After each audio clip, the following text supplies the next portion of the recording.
Boa tarde, pessoal. Hoje é 26 de outubro de 2023, 17h14. Estamos aqui para fazer a facilitação da aula de 26 de fevereiro de 1975, a segunda parte, com a generosa dedicação da Fabiana Miranda, que está aqui conosco. E lembrando que semana que vem nós temos feriado, não teremos atividade. Na outra semana, para compensar, a gente vai ter o capítulo inteiro do da aula de 5 de março de 1975, a primeira parte facilitada pela Jéssica, a segunda pelo Guilherme. No dia 15 de novembro também teremos ponto facultativo e feriado, que no caso dia 16, né? De forma que a gente retorna os últimos 3 encontros, 23 de novembro, 30 de novembro e 7 de dezembro, no qual no dia 7 de dezembro a gente vai ter uma aula completa, né? Da dia 19 de março, com a facilitação da Mila na primeira parte e a minha na segunda. Finalizando nossa jornada, lembrando que dia 23 de novembro a gente tem o Denilson facilitando, e 30 de novembro a gente tem o Luke facilitando, tá? E no dia 7 de dezembro também a gente vai fazer uma breve avaliação e balanço da nossa jornada de todo esse livro dos anormais, né? A jornada muito fértil, que começou em 25 de maio, né? Uns 9 meses de jornada. Quero agradecer aos perseverantes, aos resistentes, né? Que estão aqui até o fim. Isso nos torna mais coesos e mais solidários, né? Com vocês, a facilitação magistral da Fabiana. Obrigada. Boa tarde a todos. Como disse, a aula hoje é de 26 de fevereiro de 1975, que é das páginas 187 a 195. Então, nessa aula, o Foucault vai relatar a convulsão como modelo neurológico da doença mental. E ele aborda que, para resolver esse problema, a Igreja criou alguns mecanismos, que chamaram de anticonvulsivos. Então, ele classifica-os, primeiramente, como um moderador interno, para que as práticas de confissão elas fossem ligadas, né, à consciência. Elas estavam direcionando aí para a consciência. E foi necessário continuar confessando tudo para manter essa prática penitencial. Então, o autor traz que o que seria um manual de confissão de confissão, né, na primeira metade do século XVII, aí ele menciona que ele menciona o sexto mandamento, né, que foi o pecado da luxúria. E aí ele descreve, né, o pecado de Molitiés, que é a poluição voluntária, que seria sem a conjunção dos corpos. Então ele determina, né, então, né, ficaria determinado, né, ali a espécie do pecado. Por exemplo, para a época, um incesto era considerado um pecado mais grave do que uma prática sexual pura e simples, mesmo se isso levasse o indivíduo a essa poluição voluntária. Aí mais adiante, na página 187, ele fala sobre esse pecado.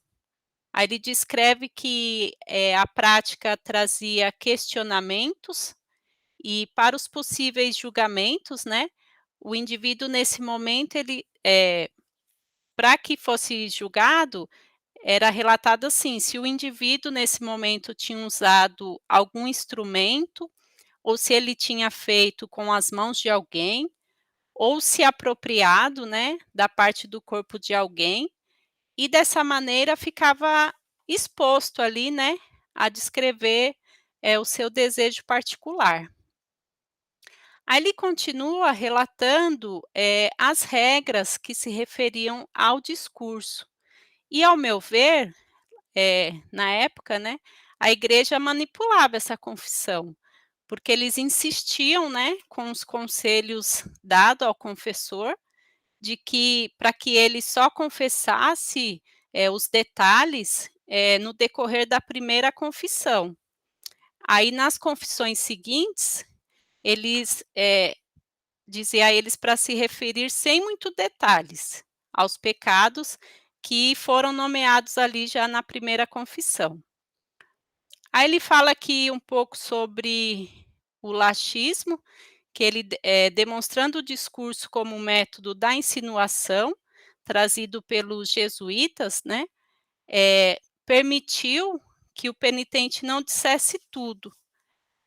E aí o que seria, melhor para o confessor, era ele absolver um pecado que ele acreditava ser mortal, do que induzir, né, pela confissão desse pecado, novas tentações do espírito, do corpo e na carne do penitente.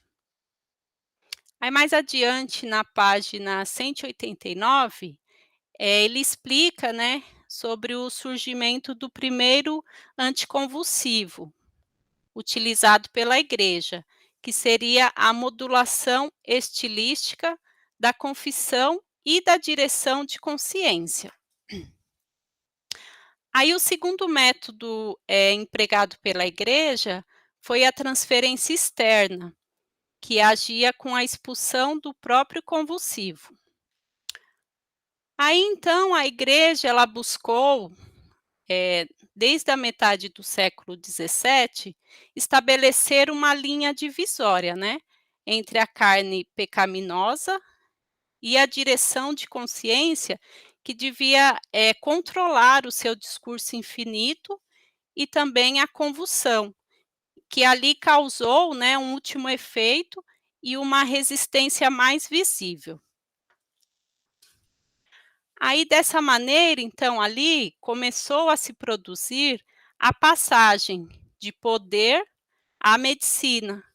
E aí Foucault pontua que a igreja tentou se livrar da convulsão, desobrigando todo o mecanismo da direção, e assim transferindo os registros de discurso do convulsivo, que não será mais o da penitência, para outro poder de mecanismo de controle, que é a medicina. Aí assim foi incluído o médico, né, nesses casos de possessão, a medicina na teologia e a jurisdição do saber médico nessa ordem da carne. Então essa carne pela qual a igreja assegurava seu controle, sobre os corpos, foi, transferiu, né, de fato, outro modo de análise e de gestão do corpo, que será o poder laico da medicina. Aí a convulsão ela vai se tornar, desde o século XVIII, um objeto médico privilegiado, né, e constituindo essa espécie de domínio, que vai ser tão importante para os médicos, que aí começa a surgir as patologias mentais. Aí então, conclui-se que foram 3 anticonvulsivos. O primeiro era a passagem da regra do discurso exaustivo para um discurso reservado.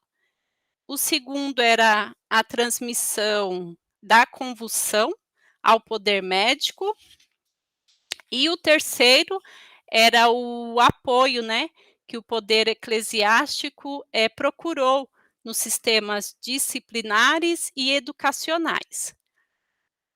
Aí concluindo, na página 194, o autor esclarece que tudo isso foi a forma de controlar, bloquear e apagar esses fenômenos de possessão, que foram predominantes, né, no poder eclesiástico.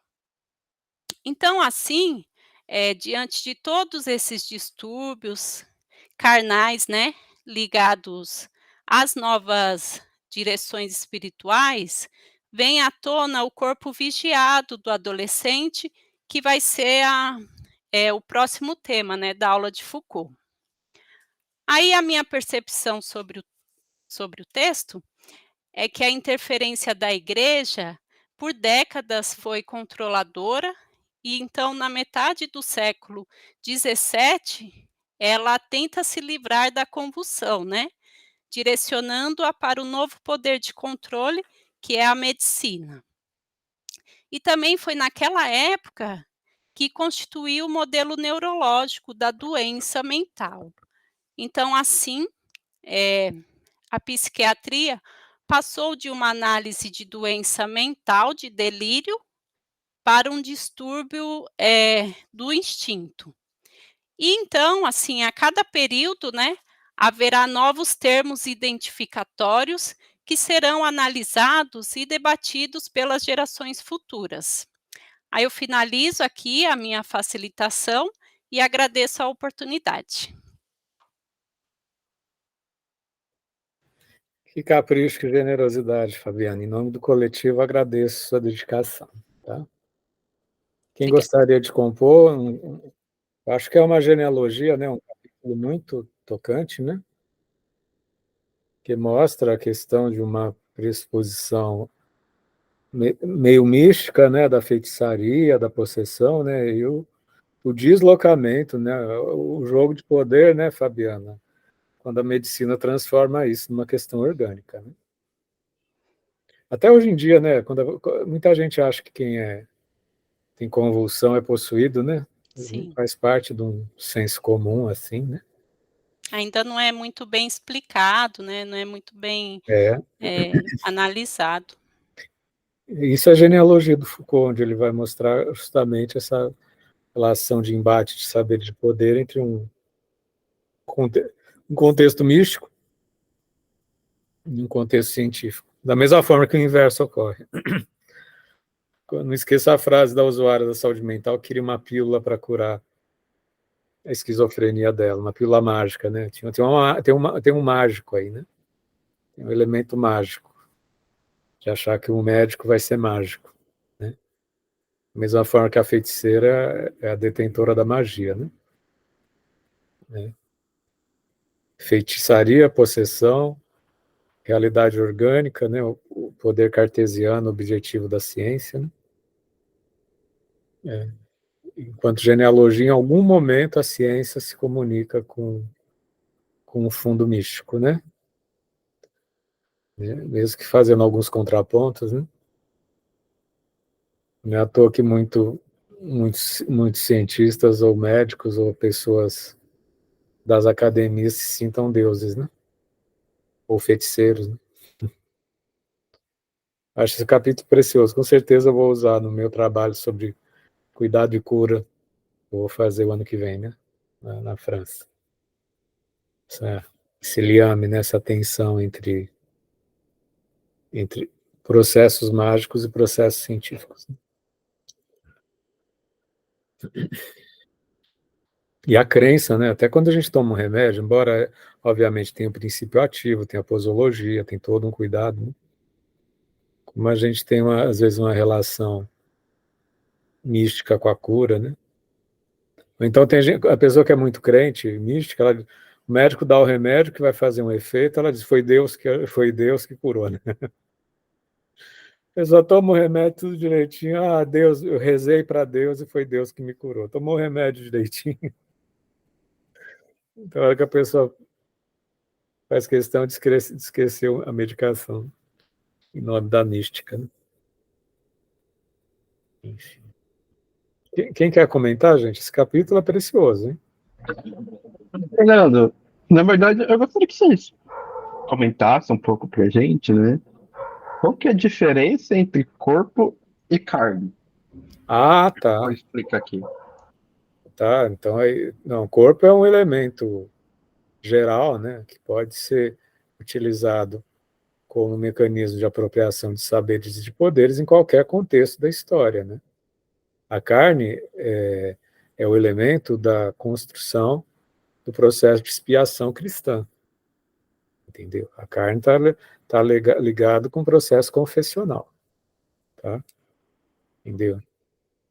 Se antes aí a gente pega os capítulos anteriores, né?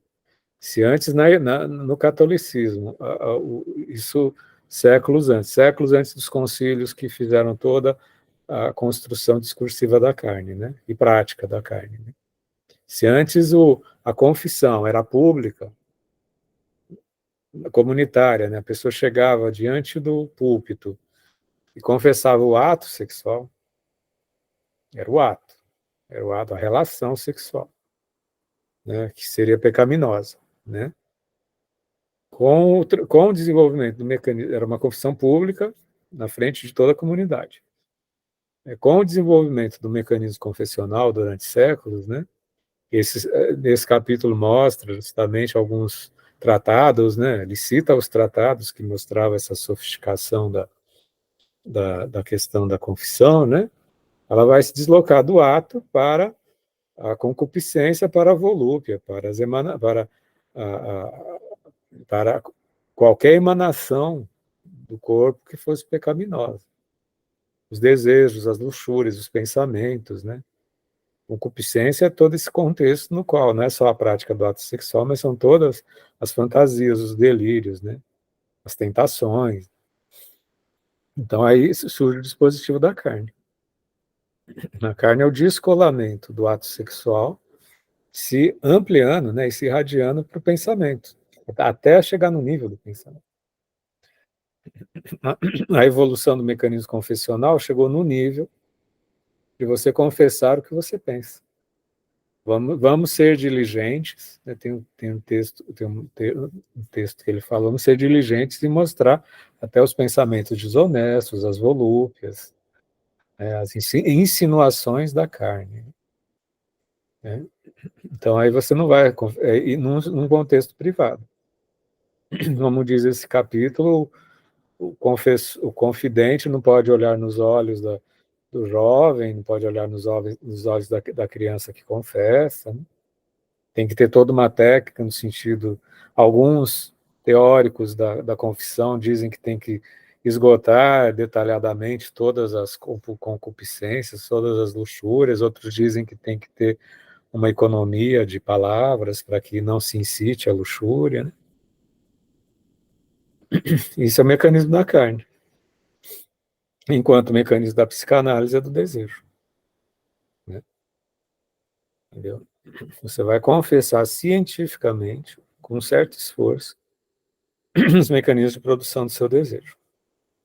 Né? Sob o verniz da cientificidade. Que em outros locais, em História da Sexualidade 1, Foucault vai dizer que só nas casas de tolerância e no setting psicoterapêutico, atualmente na modernidade, é liberado o desejo. Né? Ou português, claro, ou no puteiro, ou na clínica psi, né? Que hoje em dia é liberado. Isso é o desejo. Então tem o dispositivo da carne, tem o dispositivo do desejo e o do prazer. Foucault ele diz que na contemporaneidade a gente está incitado a confessar a carne, a se conscientizar do desejo, mas o prazer ninguém sabe o que é. Esse é o Foucault. Né? Isso nos anos 80 do século passado. Né? Eu queria ver o que ele diria hoje com essa sociedade das nuvens das redes sociais, né? Onde é tudo insinuação, tudo vira TikTok, dancinha, OnlyFans, né? Hoje em dia, a pessoa faz sua Playboy particular, né? Sua Playgirl, sua Playboy particular. Faz assinatura. 20, 30 dólares para você seguir uma pessoa com fotos eróticas. O que é isso? Né? Respondi a tua questão, Guilherme?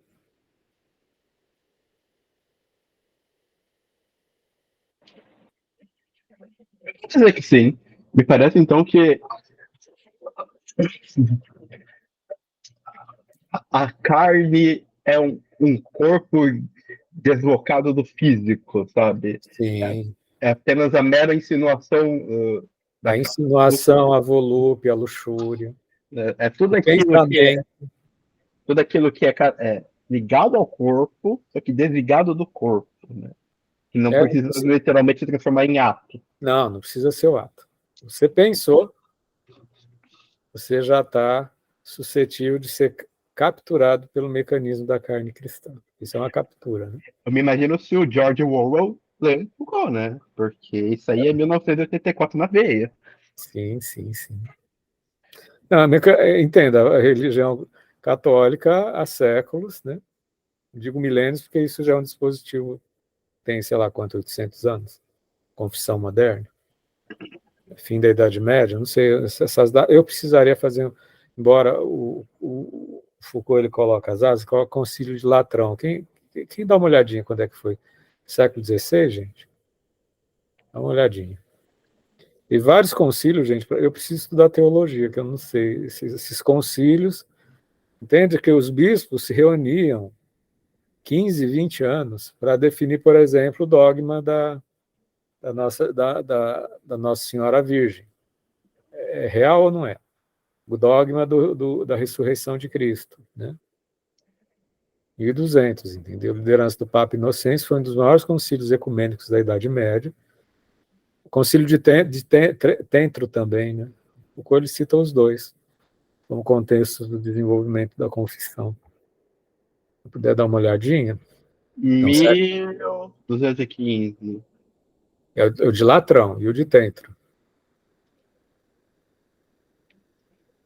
Dá uma pesquisada, por favor. Então, isso produz subjetividade, né, gente? Como uma verdade de natureza, mas a gente está vendo no texto que isso é uma construção, né? E também teve concílios, né? Isso é toda uma formação. 1545, acho que esse é o que está mais focado na confissão. Ou seja, do século XVI, é que os preceitos da confissão, como certamente deve ter alguém católico aqui, quando você vai lá confessar, isso que parece um ato quase espontâneo, corriqueiro, né? Isso foi um saber que foi construído, né? Eu tenho um relato de experiência sobre isso. Por favor. Eu já fui seminarista e no convento onde eu estudava, toda sexta-feira você tinha que ficar nu e chicotear seu corpo para poder matar a carne, né? Você passava a semana toda em oração e na sexta você, antes de dormir, você tinha um chicote para... Aí todo mundo ficava num corredor, de frente para o seu quarto, de costa para a capela, e aí você ia chicoteando as suas costas. Aquilo machucava, aquilo doía bastante. Aí naquela época eu fazia, né, nesse sentido, porque acreditava que isso era fé, isso era morrer para a carne, né? E tinha toda essa... Mas era uma coisa que você não podia contar para ninguém, porque era um sacrifício seu com Deus. E aí... E tem outros episódios também. Isso quando eu era mais jovem, né? Cada seminarista tem seu quarto não pode ser trancado, e ele tem que ficar aberto porque eles acreditam que você ficando trancado, você pode se masturbar, e você tem o compromisso de castidade, você não pode fazer isso. Porém, à noite, quem é o capelão de lá, você deve obediência a ele. Ele entra no seu quarto e ali ele fica te molestando. E isso é ruim, porque na época eu tive surtos, eu tinha medo, eu tinha pânico, porque você começava a acordar assustado que alguém estava entrando, e de repente você via aquela pessoa de batina preta entrando no seu quarto escuro. Você acaba de acordar, e é alguém assim que você deve reverência, porque é alguém que é o seu formador, e aí tem todas essas questões. Aí hoje eu fico olhando essa questão quando a gente estuda um pouco da psicologia, o quanto isso adoece realmente o nosso corpo, a nossa mente, e nós vamos sendo subjetivados por uma religião que, enfim, para muitos é a salvação, mas para agora, entendendo, depois que você não está mais nesse contexto, você começa a observar como realmente a igreja ela consegue objetivar um corpo que eles falam que é para a espiritualidade, né? Porque você está em estado de graça quando você não tem pecado. Então, não ter pecado é submeter a essas práticas em nome da igreja. Estava lendo uma parte do texto aí, o texto fala que a Virgem apareceu para poder, com esse projeto de seminário, esse projeto de igreja, porque ela sabia exatamente o que precisava fazer, né? Então aí quem construía essas práticas objetivava a formação para o sacerdócio dessa forma. E depoimento valioso e dramático, né, William? Né? Bagagem, Sim. você, adolescente jovem, viver esse tipo de subjetivação. Não, e agora na vida adulta, tudo que você faz, você fica pensativo, porque você sente que você está fora da caixa, e aí parece que você não tem mais salvação. Você pisa na igreja, você acha que aquilo não é mais o seu lugar, porque você tá em pecado. É muito difícil lidar com tudo isso.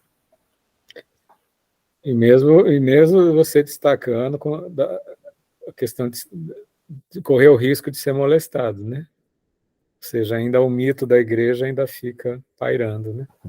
E quando eu fiz a denúncia para minha mãe, a orientação foi que tirasse eu do seminário porque eu tinha problemas psicológicos. Ah, tá. Aí eles usam da ciência, né? É porque na época era adolescente, né? Eu morava no interior, a família entregava os jovens para ser sacerdote, porque aquilo é uma bênção para a família. Sim. E aí praticamente minha família toda foi para o seminário, tanto meninos quanto meninas. Então a gente Olha. estudou no seminário. E muitas coisas aconteceram. E hoje eu tenho primos ainda que são sacerdotes. Mas eu fico vendo tudo isso de fato, principalmente agora fazendo doutorado e estudando Foucault, você vai observando os arranjos de poder que são colocados pela própria igreja para manter uma sociedade homogênea, né, na fé, nessas tradições religiosas. Então, dentro dos seminários tem coisas assim assustadoras, questões de você não poder mostrar seu rosto, questões de, por exemplo, tudo que você ganha você tem que comer, o dia que não tem nada você não come nada, porque tem que viver pela providência. Então, por exemplo, teve um aniversário que eu lembro direitinho, era aniversário do reitor do seminário, nós ganhamos 26 bolos de aniversário para 15 seminaristas. Olha. Tivemos que provar dos 26 bolos, e sendo que poderia dividir ou doar, né? Porque foi ganhado de doação, mas é uma regra que tem, porque foi a providência divina que deu, não foi as pessoas. E aí você fica nessa situação, você fala assim, nossa, umas construções que de fato é isso que o texto está falando, né?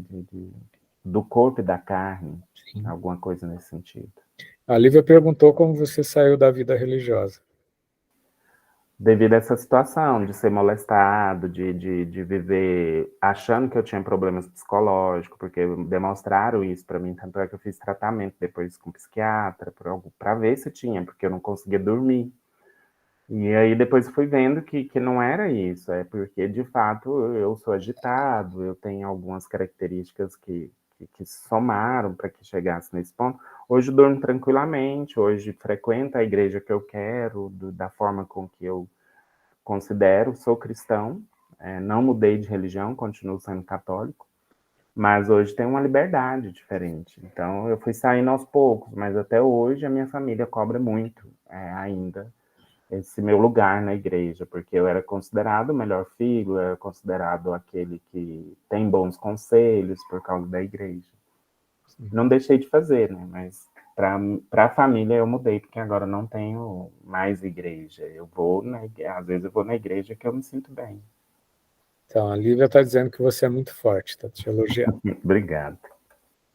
Então, gente, o que a gente estuda aqui é uma realidade viva, né, gente? A gente fala de genealogia, nós somos atravessados, construídos por esses jogos de saber e de poder, né?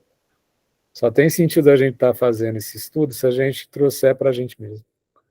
Senão vira uma flor na lapela, senão vira olha, estou estudando Foucault, filosofia francesa. Não, tem que trazer para si mesmo, para ver onde essa construção, essa subjetivação toda reverbera na gente, né?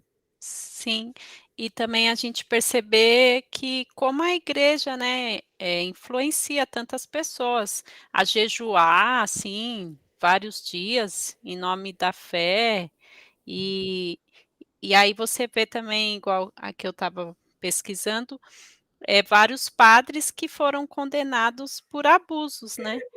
E aí, então, como fica? A figura ali santa, e acho que foi recente esse relato de mais de 180 padres, né, sendo investigados, acho que até lá no por abuso, por autoritarismo, né. Que referência que se tem, né. Sim. E dentro do seminário isso é a coisa mais comum que existe. Por quê? Os jovens entram para seguir essa carreira, mas eles devem obediência ao seu superior. Você não pode falar não, porque se você fala não, você tem demônios. Então, aí você começa, e eles começam a divulgar sobre a sua pessoa, principalmente para os seus familiares, que você não tem vocação. Então, aí você acaba se submetendo a uma série de maus tratos, não só na sexualidade, mas você acaba sendo servidor deles, porque eles têm ali dentro, em nome da igreja e também do cargo que eles ocupam, principalmente se for um reitor, que o reitor cuida de todo o seminário, aí você vai observando, agora aqui de fora, né, você consegue enxergar isso, porque lá dentro você fazia isso e se sentia próximo de Deus, porque você renunciava o que você renunciava suas vontades, então você, por exemplo, acordar todos os dias 5 da manhã para fazer oração, e depois, e aí, por exemplo, se você tivesse fome, você não podia porque não é o horário da refeição, alguma coisa desse tipo. E 10 horas da noite você também não poderia estar fora do seu quarto, porque era o seu horário de descanso. Então, cuidava da sua vida no sentido de padronizar todos os seus passos. E aí, quando você saía desse padrão, tinha demônios, ou você não tinha vocação, então você se culpava. Aí por isso que tinha que ter o momento de flagelação, para você matar o seu corpo, as suas vontades. Mais ou menos isso. Mas é bem assim, quem consegue passar por tudo isso, você fala, de fato, essa pessoa é santa, né? Mas por que ela é santa? Ela se torna humilde mesmo não sendo, ela é construído isso. Leva-se 7 anos para formar para sacerdotes. Então aí você fica 7 anos nesse lugar e depois você assume uma igreja. Assumindo uma igreja, você é líder de toda aquela comunidade, mas ainda deve obediência aos seus superiores. É uma congregação ligada ao Opus Dei? Não, é secular mesmo. Não, é secular. E depois disso eu passei para os franciscanos, porque eu gostava muito dessa questão de ajudar os outros. Mas é o mesmo estilo. Os franciscanos são mais livres porque eles... convento também, mas eu não sei se com a mulher ou nós não levávamos tão a sério, né? Mas era bem mais leve, não tinha. Eu pensei que isso aí fosse só Opus Dei. Uau. Ô, William. Oi? Eu queria te fazer uma pergunta, assim, pedir sua opinião. Você acha que se os padres e as freiras, irmãs, não sei como é que eu chamo elas, pudessem se casar, né, pudessem contrair o sacramento do matrimônio também, você acha que isso aconteceria menos? Eu tenho 2 opiniões. Sim e não, porque acho que em qualquer situação, no caso, por exemplo, agora essa semana teve a questão de um bispo que pediu renúncia porque ele participou de uma orgia e o Papa o perdoou. Mas ele pediu renúncia porque ele se sente culpado. Aí eu fico pensando, talvez autorizar continua os problemas, porque essas pessoas que já estão na igreja, psicologicamente, elas já foram detonadas, e aí, para se reconstruir a partir disso. Mas aí, autorizando para quem está chegando, igual para ser sacerdote, eles só pegam adolescentes. Dificilmente alguém que já tem uma formação superior consegue entrar para um seminário. Então, eles pegam o adolescente exatamente para moldar ele da forma com que eles querem. Aí, quem já tem formação superior, por exemplo, a não ser que seja formado em teologia, tem essa outro olhar, né? Então, assim, eu sou a favor e ao mesmo tempo sou contra, porque eu acho que não é isso que vai eliminar o problema, mas eu acho que evitaria muitos problemas se todo mundo tivesse o livre-arbítrio, mas infelizmente eu acho que em qualquer organização social, o livre-arbítrio fica restrito para uma série de convenções, né? Então, eu acho que a igreja, como as maiores instituições que eu percebo de condução de condutas, eu acho que ela é a que mais tem aí confessado essa prática de assujeitamento, de relações de poder. E a outra instituição que eu acho é a escola, que é onde eu atuo. E aí eu fico vendo, nós das escolas também, nós também fazemos os alunos se sacrificar, né? Cumprir horário, vestir uniforme, não conversar, ir no banheiro só quando queremos, comer só quando autorizamos. Eu vejo tudo isso, assim. E se eu for para os hospitais, a mesma coisa, aí então, assim, eu não consigo te responder sim ou não, mas eu sou a favor e sou contra ao mesmo tempo. Minha opinião, Obrigada. Lívia. Só agradecer. Dificilmente. E queria só mais uma última coisa, é que assim, a impressão que eu tenho, impressão leiga, né, vou deixar claro isso que, assim, é só a impressão mesmo, é de que a igreja começou a ter essas práticas institucionais, assim, nela, um pouco para controlar, sabe? Por exemplo, controlar financeiramente, controlar o comportamento, controlar as pessoas que trabalham nela, né, o padre, a irmã, os bispos, enfim. E você acha que é por isso também? Porque eu não vejo, por exemplo, a relação sexual, né? Eu a vejo como uma coisa natural, se ela não for feita de maneira, como é que eu falo? Sai distribuindo, sei lá como é que eu falaria isso, né?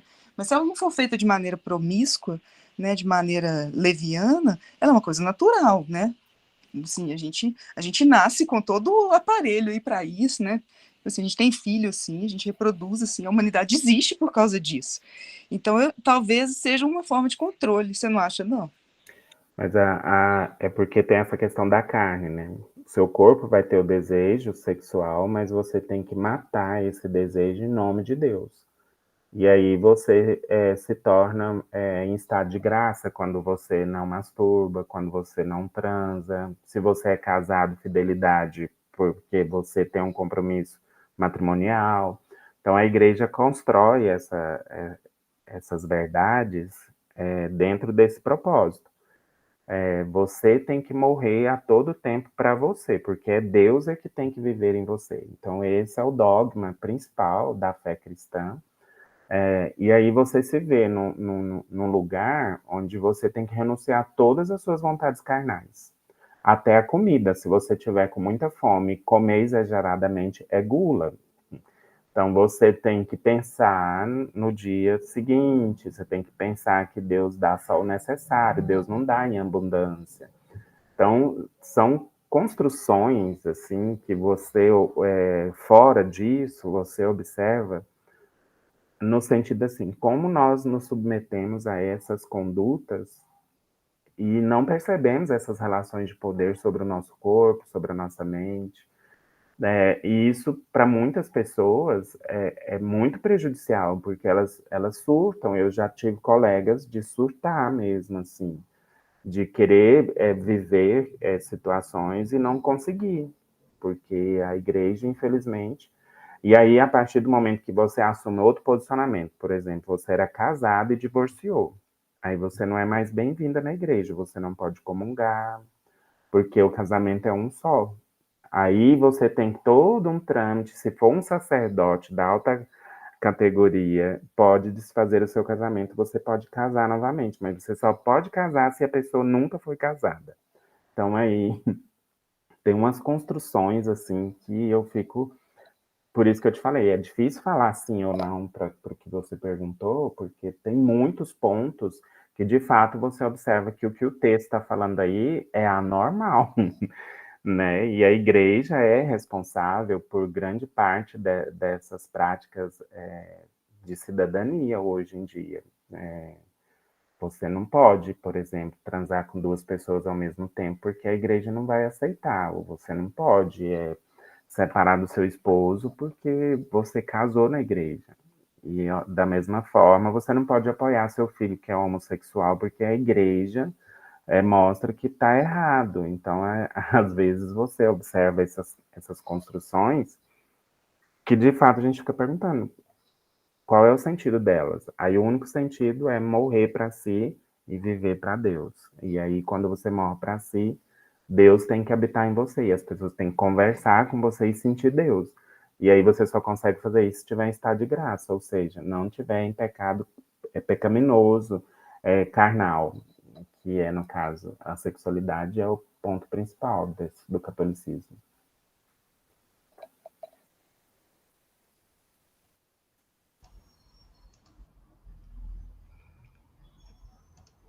Então, do depoimento do William, eu acho que o texto traz isso, né? Porque quando ele fala ali do surto das freiras, que ele fala o caso não, sei lá, esse surto das freiras.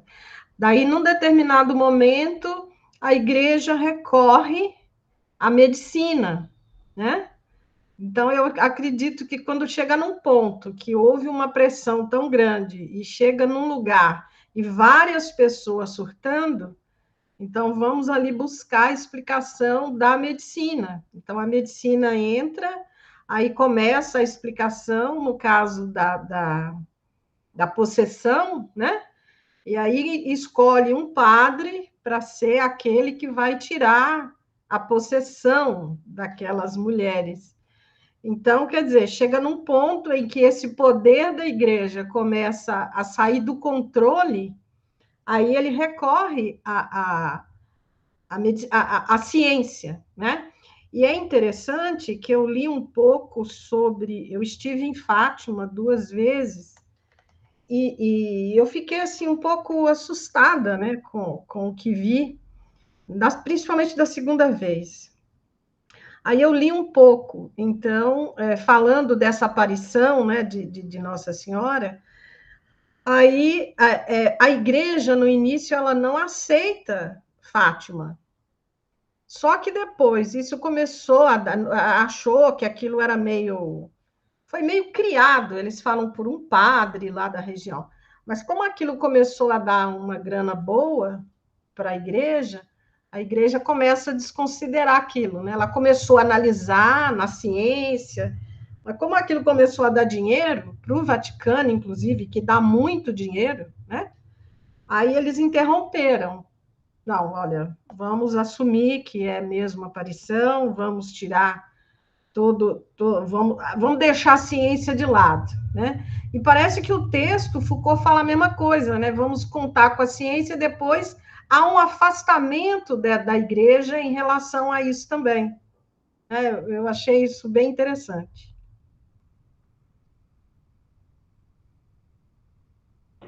Eu acho uma coisa engraçada nisso que você falou, Yara, que na psicologia, eu já lidei com casos que era muito difícil distinguir onde começava a religião e onde começava a saúde mental, sabe? Porque tem casos, por exemplo, que se a pessoa acredita muito no que ela está vivenciando, a gente não pode falar em transtorno mental, né? Porque ela pode estar sugestionada, pode ser inúmeros fatores. Mas tem muitos casos de esquizofrenia, por exemplo, que acabam sendo explicados pela religião, e daí a pessoa custa chegar até o tratamento porque a religião fica camuflando aquela situação. E talvez se ela tivesse tido tratamento mais cedo, poupasse na vida dela um monte de dissabor, sabe?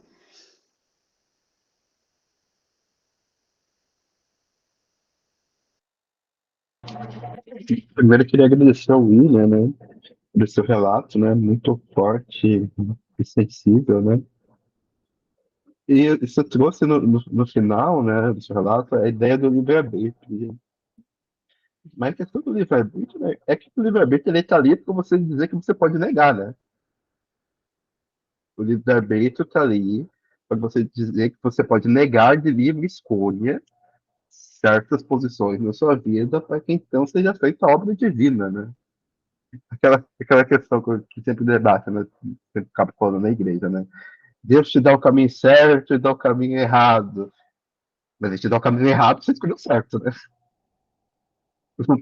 Aí a questão do livre-arbítrio, ele tá ali para você ter a escolha, mas é uma escolha sugestionada, né? Ele já indica de antemão qual escolha que você tem que fazer.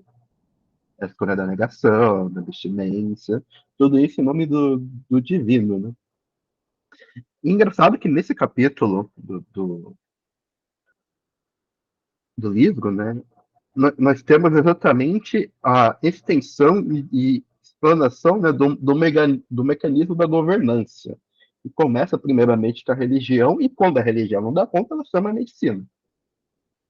O interessante aqui é pensar que antropologicamente a religião ela tem uma especificidade que vem da palavra. Religião é religare. Ela tem um mecanismo de religar o indivíduo ao seu todo. Por isso, quando nós temos religiões que digam o que tem que fazer, ela está apenas cumprindo o papel dela, que é ser uma instituição normativa que diz como as pessoas devem ou não podem compartilhar, agir. Dessa maneira, não tem nenhuma diferença da religião se distinguir nas leis, que vai distinguir no aparelho médico, que vai distinguir em normalidade psicológica. É apenas uma continuação do mecanismo de controle. A base muda. Você deixou de ser a base religiosa. Você deixou de ser a base médica. Você deixou de ser a base de lei. Mas o mecanismo é o mesmo, que é o controle sobre o corpo e sobre a carne. Especificamente no nosso mundo sobre a carne. Né? Nesse sentido, todo o esforço civilizatório, como já diria o Freud, é um esforço violento para se acabar com o desejo. Né? É um império da racionalidade nas pessoas. E é tão legal a gente ver, né, como a Yara disse, né, a posição da igreja quando ela atua quando algo se torna benéfico para ela. Mas isso é que todo órgão governamental faz, né? Você exclui algo por um certo período, pelas suas motivações, até que, em certo momento, excluir esse algo já não é mais possível. Se torna detrimental à governamentalidade, se torna uma exigência pública das pessoas a serem controladas, e você tem que dar um jeito de casar aquilo para que não se tenha uma revolta. Que a população possa se sentir dentro ainda ligada com essa situação. Né? Você me fez lembrar de outro detalhe que eu acho que isso está implícito na minha conduta hoje como um adulto.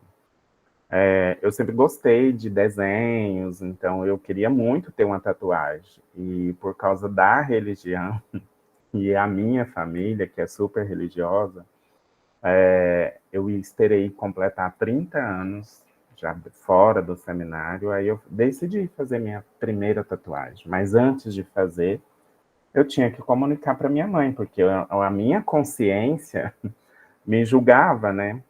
E aí, ao fazer, também eu tinha que escolher a parte do meu corpo que eu deveria fazer. Eu escolhi a perna para fazer, porque ela fica tampada. Quando eu vou trabalhar, eu uso calça, ninguém sabe que eu tenho tatuagem.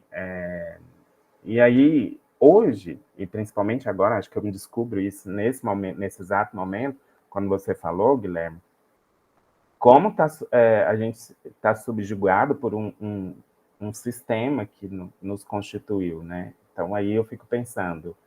E aí, quando eu comentei para minha mãe, a minha mãe não gosta de me ver de bermuda, porque ela me vê a tatuagem e ela fala coisas horrendas em relação a isso, porque segundo ela, na Bíblia está escrito, eu nunca achei essa parte, tá? Está escrito que o homem não pode pintar o seu corpo. E aí eu comecei a questionar, mas e o batom, o esmalte que as mulheres usam? Aí para minha mãe, isso está autorizado, mas só que ela não pintava o cabelo. E aí ela começou a ficar muito velha, e agora veio a vaidade, porque meu pai faleceu, e depois disso ela ficou interessada em encontrar alguém, porque para a igreja pode casar novamente depois que se é viúva, né? Então aí ela pintou o cabelo. Aí eu tive um diálogo com ela em relação a isso. Ah, mas não pode pintar, então é a mesma coisa da tatuagem. Eu pintei a minha pele, tá pintando o cabelo, tá pintando a unha, tá passando batom. E aí traz toda essa reflexão, né? Isso para alguma parte da igreja é normal, para outra não. Nós temos religiões aí que não pode depilar as axilas.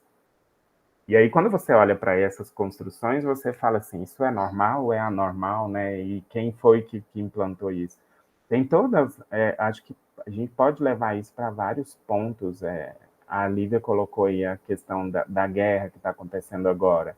Se você for observar os costumes, eu vi no dia que a brasileira foi sepultada, uma das que morreram, a irmã dela que mora lá estava muito preocupada porque tem que ir 10 homens no velório, porque senão ela não, a alma dela não vai encontrar com Deus. E aí fizeram a divulgação e apareceram milhares de homens, porque acharam que aquilo foi atroz, né? Ela não precisaria morrer daquele jeito. Como morava só a mãe, as duas irmãs, e uma delas faleceu e o velório foi lá, no velório não coube tantos homens que apareceram, porque lá a prática cultural deles é que precisa de ter 10 homens no velório de uma mulher para a alma dela ser salva. Aí eu observo isso, eu fico vendo o quanto, de fato, a igreja, ela conduz as nossas condutas, né? E mesmo eu não estando mais na igreja, eu ainda me vejo subjugado pela fé que eu tenho e pelos costumes que eu sempre acreditei, e alguns deles faz valer na minha conduta enquanto ser humano, porque eu me vejo o tempo todo preocupado com julgamentos, eu me julgo, embora eu hoje sou bem mais leve, mas eu já fui muito carregado em relação a essas questões, determinadas roupas não se usam, é mais ou menos isso.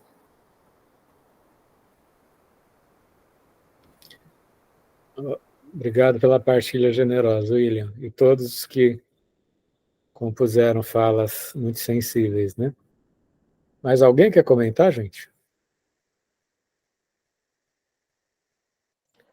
Como esse... Com 10 mandamentos, né? Olha que coisa, né? Isso porque perderam alguns, né? Mas a questão, eu acho, quando a gente fala da religião cristã católica, né, gente? É uma certa mal interpretação da Bíblia, né? A Bíblia é um livro muito mal traduzido. Gente, cara, a Bíblia que a gente tem, né, ela é a tradução da tradução da tradução. O texto original todo mundo perdeu, né? Ninguém sabe o que a Bíblia original dizia, porque perdeu o texto original de tantas edições, né, e traduções da igreja, né? Lutero que o diga, né? A luta para traduzir a Bíblia do latim para o povo ter acesso àquilo, né? Sem falar da má qualidade do texto original, né? Nós temos aí as interpretações do texto. Você interpreta na Bíblia aquilo que você quiser e ter vontade. Sem contar esqueci o nome das divisórias da Bíblia. Como é que é o nome não é capítulo. Novo Testamento e Velho Testamento. Esse também, né? Capítulo e versículo. Capítulo É dividido em livro, né? A Bíblia é dividida em livros. em livros e os livros em capítulos e versículos. Né? Sem falar que adiciona o tipo livro da boa vontade, né? E assim, é impossível ter um certo consenso sobre qual é a prática religiosa que deve ser organizada a partir da Bíblia. A questão é que a religião católica ela tomou o estado de governo, né? Assim como as outras teocracias. Né? Mas isso é algo que acontece muito mais comum do que a gente imagina. Né? Por exemplo, que eu estava conversando, que eu estava muito puto com uma amiga minha, no Japão, o imperador japonês ele é descendente de Amaterasu. Até que o Japão perde a guerra e o governo ocidental faz o imperador negar que ele é descendente dos deuses deles. Ou seja, porque ele quer acabar, o Japão não pode continuar sendo uma teocracia. Então nós temos aí, né, uma violência, né, com o Estado para cobrar um ponto de vista, ocidental, né, de que a religião tem que ser separada do Estado. a gente depende muito da religião que é pecado. Convenhamos. Não é porque o Estado é laico que ele é muito menos assassino que um Estado teocrático. A norma pode mudar, mas o Estado é para uma continuação da igreja. Como um instrumento de governamentalidade. Vai mudar o fundamento da normalidade. Não pode ter normalidade. Porque a normalidade tem norma.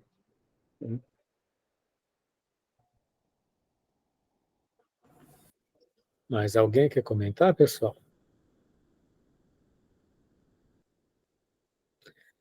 Bom, gente, são 18h10.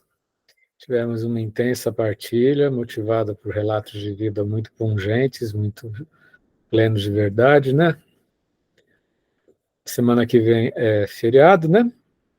Então a gente se vê daqui a 15 dias, recapitulando, com a aula da Jéssica e a facilitação da Jéssica e do Guilherme, meio a meio, a aula de 5 de março de 1975, tá, pessoal? Lembrando que a gente vai finalizar as nossas atividades dia 7 de dezembro, tá bom? Dê uma olhada aí. O Valentim, por gentileza, se você puder deixar o calendário atualizado no WhatsApp, tá? Fernando, ano que vem você vai viajar, né? Vou. E aí nós não vamos ter grupo? O pessoal está discutindo, a gente vai discutir. A gente está discutindo eu assinar e vocês participarem. Eu não garanto. Porque vai fazer falta. Ah, que bom, querido. Vamos pensar algum curso do Colégio de France? Para mim... Não, mas se você assinar, você tem que vir pelo menos de vez em quando aqui, né? Você também faz falta. Hora diferente de fuso horário, não... Eu não sei que nem... Agora ia ser 11 da noite para mim. Fernando, você está devendo, para mim, a origem do totalitarismo. Ah, a origem do totalitarismo. Podia ser também, né? Ou um curso do Colégio de France, que eu vou estar estudando os cursos do Colégio de France. Isso para mim ia facilitar, isso ia estimular mais para mim. Tem que fazer essa vontade, né? Vamos pensando. É porque, assim, aí me motiva também, né, gente? Então se a gente for estudar pós-doc, aparece, então. Eu estou fazendo pós-doc, gente. Eu vou estar com compromisso de fazer uma pesquisa lá, entendeu? Então, se a gente for estudar por conta, aparece. Não, você ensina a sua pesquisa pra gente. Então, não, é isso aí, ia ser legal, ter um grupo para debater minha pesquisa, ia ser legal. Vamos amadurecer na ideia, a gente tem umas 4, 5... Já topei, já gostei. Tá. Eu também já topei, porque o meu doutorado é sobre condução de condutas no ambiente escolar. Então, se tiver alguma coisa de governança, relações de poder, para mim, é bem-vindo. Vou fazer um pós-doc sobre 8 cursos do Colégio de France, inclusive esse que a gente está estudando. Vamos amadurecer na ideia, com muito carinho, tá bom? Valeu, gente. Boa semana, bom feriado. Daqui a 15 dias a gente se vê, tá? Vou parar a gravação, quem quiser conversar um pouquinho. Beijo. Beijão. Tchau.